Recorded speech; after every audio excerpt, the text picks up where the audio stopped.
online mortgage lender Better plummeting today after its public debut on the Nasdaq this morning. There you have it, down more than 90% in the session. The share price was $10 at the open. The public offering coming via SPAC merger with Aurora Acquisition Corp. The digital homeownership company offers mortgage and insurance services to prospective buyers. Their listing comes at a tough time for the housing market, though, plagued by high interest rates and low inventory. For more on this, we turn to Better President and CFO Kevin Ryan. Kevin, a tough debut by all accounts here when you're talking about your stock down more than 90%.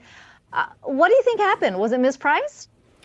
Oh, Akiko, thank you for having me first and foremost. Look, I don't think we're going to talk about price or focus on price. I think if we just focus on the deal first, we struck this deal in May of 2021. It was clearly a much better time in the mortgage market. It was a much better time for SPACs. It was a much better time in the capital markets, much lower interest rates, better for fintech. So clearly, SPACs are different than traditional IPOs.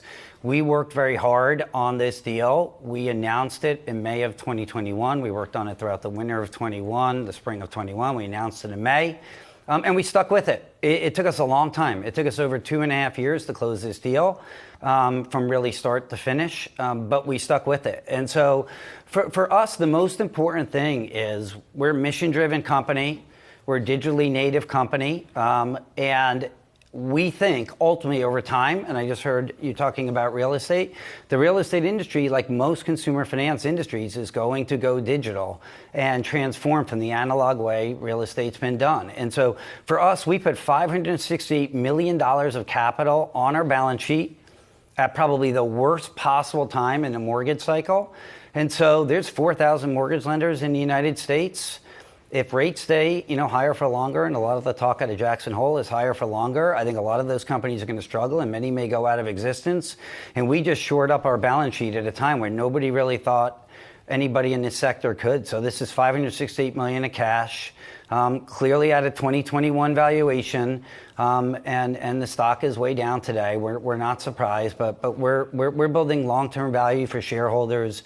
And we're trying to, disrupt the consumer industry over time, and we think this is just the beginning. Yeah, Kevin, I think a lot of people are asking why now, given all the reasons that you just listed. Was it the only option? Or walk us through, I guess, how you evaluated why this still made a lot of sense for the company. Sure. We thought about that a lot. As you would guess, over 2.5-year period, as we worked through with the SEC, as we worked through investors, we thought about this a lot. Is this the best answer for the company? We raised $568 million of capital at minimum dilution to our shareholder.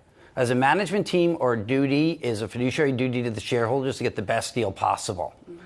So were there other deals possible? Yes. Were any of as attractive as this deal on the economic terms of what it means for the corporation and the balance sheet? All of that cash is coming directly to the company. No shareholders are cashing out as part of the proceeds of this deal. We thought this was just simply the best answer. We raised convertible debt financing at roughly an $8 strike price. Stocks at $1, as you pointed out, and a 1% interest rate. The treasury rates are, 5 times that now. So the terms of this deal were just so attractive that we decided to stick with it, have grit, and go after it, and we got it done. So, Kevin, let's sort of turn to what the medium-term outlook is. I mean, we've already established this is a very tough time for the market that you are competing in. I mean, what's your expectation right now as we look ahead to where rates are likely to go a year from now? I mean, we have heard multiple analysts come on and say, look, those rate cuts aren't coming, that we are going to remain at these levels for a long time. What does that mean for a business like Better? Well, it means two things. I think it means that earnings could stay depressed for some time. If rates stay high, I think that's the reality for Better and for any company we compete with in this space. I think it means that the strong will get stronger.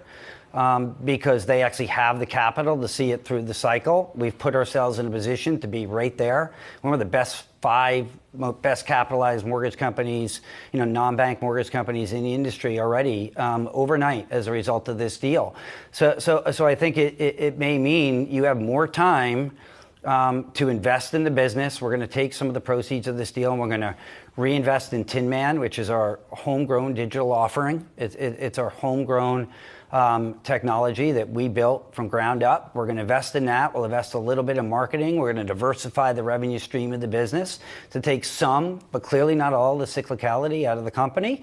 And we're going to do that over the next couple of years. So would we be positively correlated to lower rates? Of course. And if rates come down, we feel very well positioned to take advantage of that. We drove $58 billion of volume in 2021, and we only did $5 billion of volume in 2019. So we grew the company, from $5 billion to $58 billion in a year and a half. And if rates come down, we'll go after and do it again. And if rates stay up, we'll stay prudent. We'll be stewards of shareholders' capital. We'll reinvest back into business, and we'll be best prepared for the other side.